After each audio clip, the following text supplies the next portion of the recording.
नमस्कार आप सबको। मैं मीनू आप सबका स्वागत करती हूँ मेरे अंश डिवाइन चैनल में। कैसे हैं आप सब लोग? भगवान से प्रार्थना है आप सभी ठीक हो, स्वस्थ हो, सकुशल हो। आज मैं आप सबके सामने, देखिए सबसे पहले तो अपने टॉपिक पे हम बाद में जाएंगे। देखिए जैसा कि हम जानते हैं हम सब में 6 विकार है, काम, क्रोध, लोभ, मोह, अहंकार और ईर्ष्या। ये तकरीबन जो हम धरती पे लोग हैं, ये बहुत बड़े बड़े जो साधु संत हैं, ये तो इन सब से मुक्त हैं। बट हम आम लोग हैं, मेरे जैसे आप सब भी, हम लोग इन चीज़ों में कहीं ना कहीं फंसे होते हैं। क्योंकि जब हम इनसे पार पा जाएंगे तब तो शायद हम जन्म मरण के चक्कर से ही मुक्त हो जाएंगे। हमारी आत्मा को ना जन्म लेना पड़ेगा और ना ही मरना पड़ेगा, हम इन सब चीज़ों से मुक्त हो जाएंगे। देखिए जो आज मैं टॉपिक लेके आई हूँ वो जो हमारा छठा विकार है, ईर्ष्या, या आप कह सकते हैं जलन या नफरत।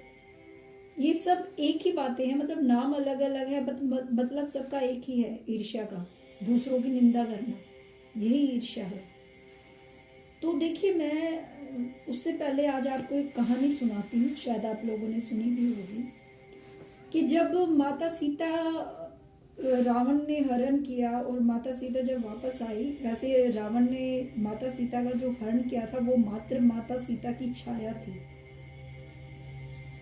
आप ये समझिए कि माता सीता की जो छाया थी उसी को हरण करके रावण लेके गया था। मैंने जो अभी तक पढ़ा है, मैंने जो सुना है, वही मैं आपको बता रही हूँ।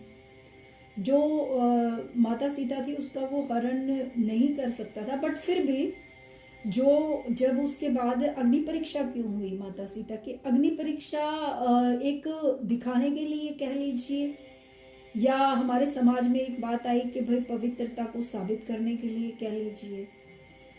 लेकिन जब वो अग्नि परीक्षा माता सीता की हो रही थी तो जो अग्नि रूप से जो प्रकट हुई ना, वो ओरिजिनल माता सीता थी। जो रावण लेके गया था वो मात्र एक छाया माता सीता की थी। तो ये चीज़ देखिए मैंने कहीं से पढ़ी भी है और कहीं से सुनी भी है, इसलिए मैं आपको बता रही हूँ। तो क्या हुआ कि माता सीता का जब हरण करके वो ले के गया और उसके बाद माता सीता को वापस भी आ गई, पर उसके बाद जब वो अपने राज्य में पहुंची तो उस समय उनका जो उनके चरित्र के ऊपर भी लांछन लगाई गई। और यहाँ पे लिखा गया है कि वो लांछन जो लगाई गई थी वो एक धोबी के द्वारा लगाई गई थी, मैंने जो अभी तक पढ़ा है। तो ये क्या था जो उसने लांछन लगाई गई? ये विधि का विधान हो सकता है, इसे हम निंदा या ईर्ष्या का नाम भी दे सकते हैं। आप इसे ऐसे समझिए, वो तो त्रेता युग था, आज हम कलयुग में बैठे हैं। तो वो तो माता सीता थी, हम तो एक आम इंसान हैं। वो तो स्वयं लक्ष्मी थी माता सीता, और हम तो एक नॉर्मल, ये कहें कि सहज रूप से एक पूरे ऐसे इंसान जो इन अवगुणों को छोड़ चुके हैं वैसे भी नहीं है शायद। तो एक आम इंसान ही समझिए, आम से भी कहीं ना कहीं शायद हो सकता है उससे भी कहीं नीचे के हों, ये समझिए। पर फिर भी हम यहाँ इस धरती पे आए हैं अपने सभी एक्सपीरियंस को सीखने के लिए, सभी एक्सपीरियंस लेने के लिए हमारी आत्मा यहाँ आई है। तो अब मैंने तो यहाँ तक भी एक महात्मा के मुख से सुना था कहते हुए कि जिस धोबी ने माता सीता पर ये लांछन लगाई थी, जिस पर ये उनके चरित्र पर दाग लगाया था, माता सीता ने उसे श्राप नहीं दिया, पर वो आज तक भी वो उसकी जो आत्मा है वो श्रापित है, मैंने जो सुना है। और हम ऐसे ही किसी के ऊपर कोई भी गलत आरोप, अगर खासकर एक चरित्र के ऊपर आरोप लगा देते हैं किसी के भी, तो कहते हैं उसका कुछ % जो पाप कर्म है वो आज भी वो जो धोबी था जिसने माता सीता पे लगाया था लांछन, उसको भी मिलता है। ये मैंने एक महात्मा के मुंह से सुना था, ये जो मैं आपको बता रही हूँ। तो आइए, ये तो माता सीता के बारे में थोड़ा सा बताया आपको, रामायण थोड़ी बहुत जो मैंने पढ़ी थी या अभी तक देखी थी या सीखी थी, जो भी था वो बताया। आज मैं आप सबके सामने एक ऐसी कहानी लेके आई हूँ, जीवात्मा जगत के नियम, जो बुक मैं आपको बताती हूँ। वहाँ पे ये जो दोनों लड़के हैं, विस्पी और ऋतु, इन्होंने बताया है जीवात्मा जगत के बारे में। तो देखिए, हम जो ईर्ष्या करते हैं किसी से, जो हमारा छठा विकार है ईर्ष्या या प्रतिशोध, यानी कि बदला लेने की भावना समझिए। कई बार क्या होता है, क्रोधवश कोई हमारा गलत कर देता है और हम जब उसको गलत का जवाब, ये समझिए, हम गलत तो नहीं कहेंगे, आप ये समझिए कि अपने लिए खड़े होना हमें आना चाहिए। हमें सेल्फ डिपेंड खुद को करना चाहिए। आज आप ये कहानी से सीखेंगे कैसे। तो ये जो सुरेश नाम का लड़का है, इस कहानी में जो मेन पात्र है सुरेश, ये एक औरत के जाल में फंस जाता है। और ये औरत क्या है कि ये लोगों से पैसे ऐंठती है, ये बहुत से लोगों के साथ इसके संबंध भी हैं, पर ये सुरेश को नहीं पता होता। उसे लगता है वो उससे सच्चा प्यार करती है, पर जब ये सुरेश को पता चलता है कि इसके और भी लोगों के साथ संबंध है, तो वो उसे बहुत दुख होता है, गुस्सा होता है वो खुद पे।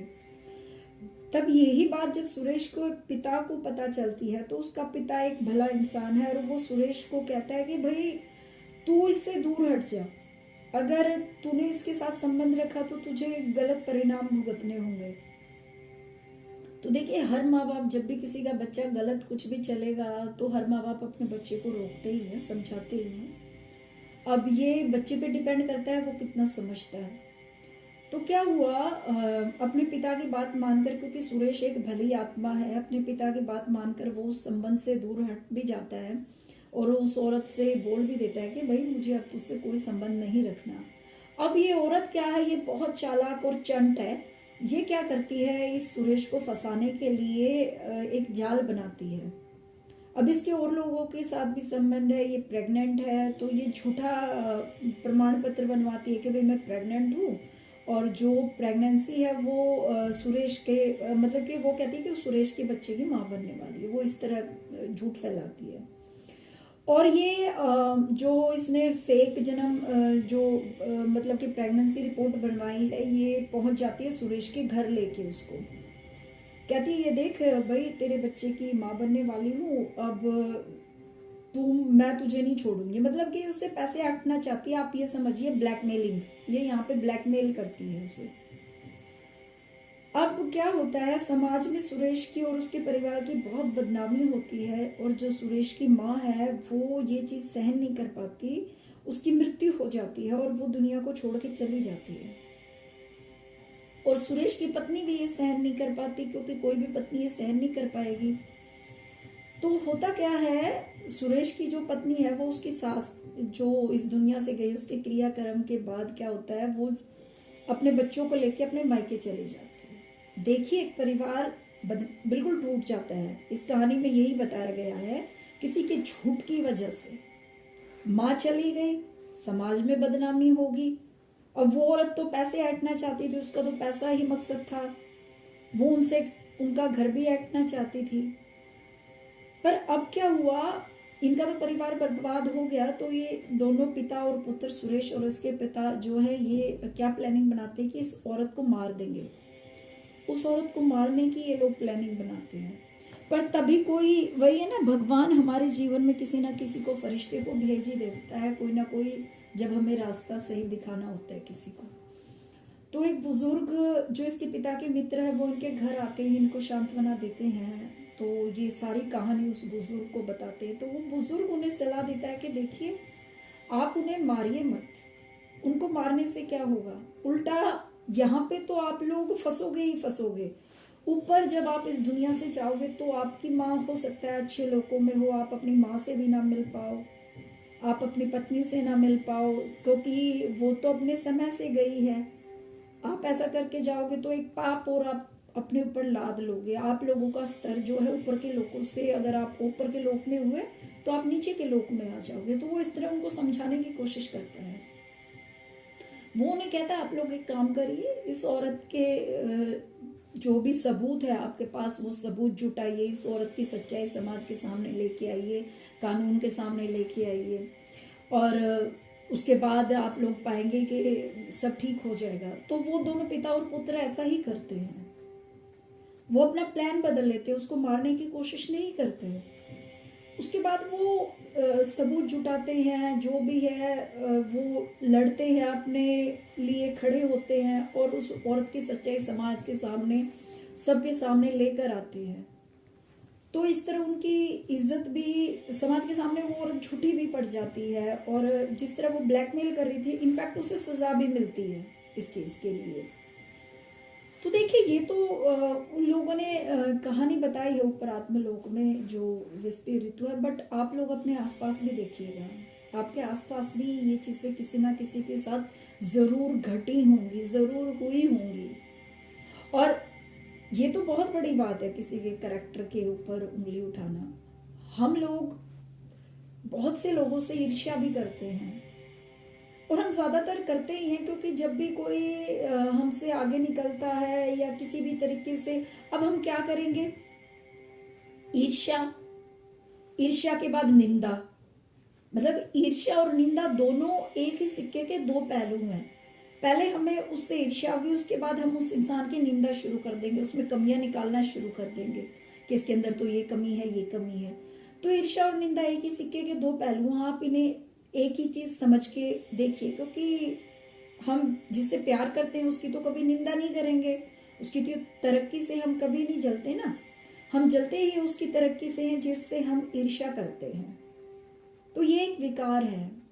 मैंने कहानी से आपको भी ये समझाया, पर देखिए ये प्रतिशोध नहीं है, मतलब कि प्रतिशोध ये उन लोगों के लिए है जो निंदा करते हैं, पर जो अपने लिए खड़े होते हैं, जहाँ पे जो सुरेश अपने लिए खड़ा हुआ, जो समाज के सामने उस औरत की सच्चाई को लेके आया, ये कोई प्रतिशोध नहीं है।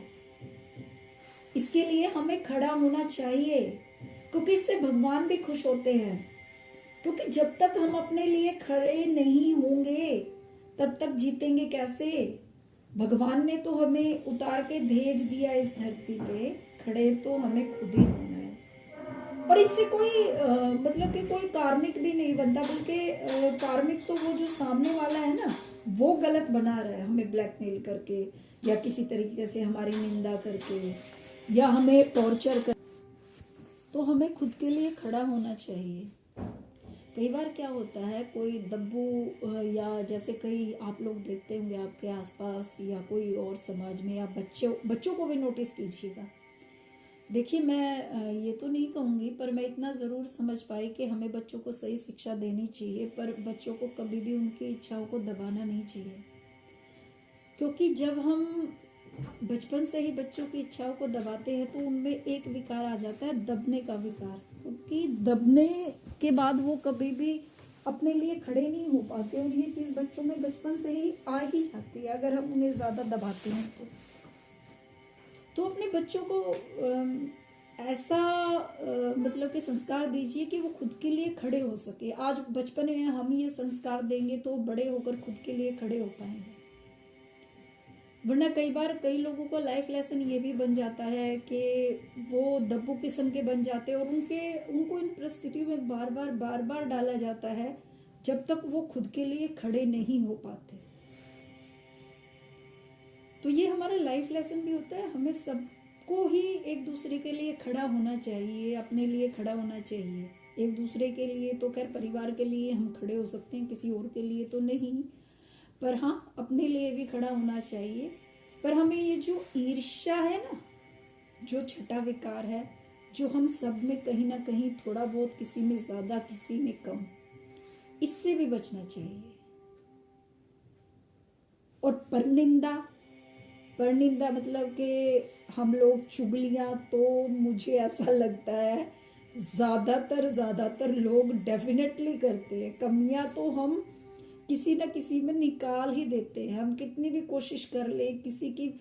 ये तो होता ही नहीं कि किसी हमारी फैमिली और किसी और की फैमिली की बात हमारी फैमिली में ना चले, किसी और की अंदर हम कमियां ना निकाले। आप लोग देखिएगा, आप लोग अपने आसपास देखेंगे तो आप पाएंगे कि हम लोग चुगली बहुत करते हैं हमारे समाज में, हमारे आसपास हम लोग सभी। तो ये जो चुगली है ये निंदा ही तो है, किसी में कमी निकालना, पीछे से किसी की बातें करना, ये क्या है, ये निंदा ही तो है। और अब निंदा है तो ईर्ष्या कहाँ से आएगी? वो पहले ईर्ष्या आई, फिर वो निंदा में बदली है।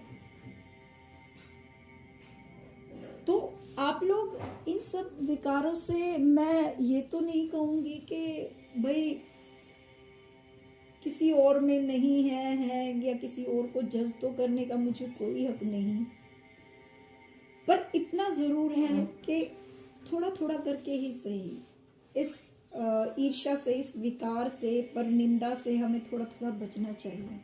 अगर खुद के लिए हमें खड़े होना है तो अपनी कमियों पे भी हमें काम करना चाहिए, क्योंकि परिस्थिति वश कई बार ऐसा हो जाता है। पर फिर भी किसी से ईर्ष्या, नफरत, ये चीज़ें नहीं करनी चाहिए और अपने लिए ज़रूर खड़े होइए और किसी और को इन चीज़ों में मत लेके आइए। किसी के खिलाफ झूठा कोई भी बोलना या किसी को बदनाम करना झूठ बोल के, ये चीज़ें मत करिए। ये चीज़ें बहुत नोटिस की जाती है, हमारे एंजल्स, हमारे फरिश्ते ये इन चीज़ों को देखते हैं, हमारा अवचेतन मन भी इसे देखता है। और हाँ, आप लोग कहानियाँ बहुत सुनते हैं, मतलब कहानी जहाँ मैंने लिख दी वो वीडियो अच्छा देख लिया, लेकिन कहीं पे समझाने वाली बात आई, अवचेतन मन क्या है या कोई और समझाने की बात आई, आप लोग वो नहीं देखते, वो वीडियो इग्नोर करते हो। आप लोग ऐसा मत कीजिए, क्योंकि आपको सिर्फ कहानी सुन के खुद से उसको जोड़ना है, ये अच्छी बात है, जोड़िए। लेकिन सिर्फ कहानी को कहानी समझ के आप लोग सुन के वीडियो बंद कर देंगे, उसका कोई फायदा नहीं होगा। ना तो मैं जो बात आप तक पहुंचाना चाहती हूँ वो आप तक पहुंच पाएगी और ना आप कुछ सीख पाएंगे। हर कहानी को खुद से जोड़ के देखिए, हर वीडियो को खुद की लाइफ से जोड़ के देखिए, तब आप समझ पाएंगे कि हमारे अंदर कहाँ क्या विकार है। और जब विकार खत्म हो जाएंगे तो जन्म मरण के चक्कर से तो हम तभी मुक्त हो पाएंगे, वरना पता नहीं कितने कितने जन्म हम लेते रहेंगे, आते रहेंगे, जाते रहेंगे। ये सब ऐसे ही चलता रहेगा। आसान नहीं है, बहुत मुश्किल है, बहुत मुश्किल है ये चीजें, पर हाँ, कोशिश तो करके देख ही सकते हैं। कहाँ सफल हो जाए पता नहीं चलता। ठीक है जी, वीडियो लंबा हो गया है। धन्यवाद। ओम नमः शिवाय।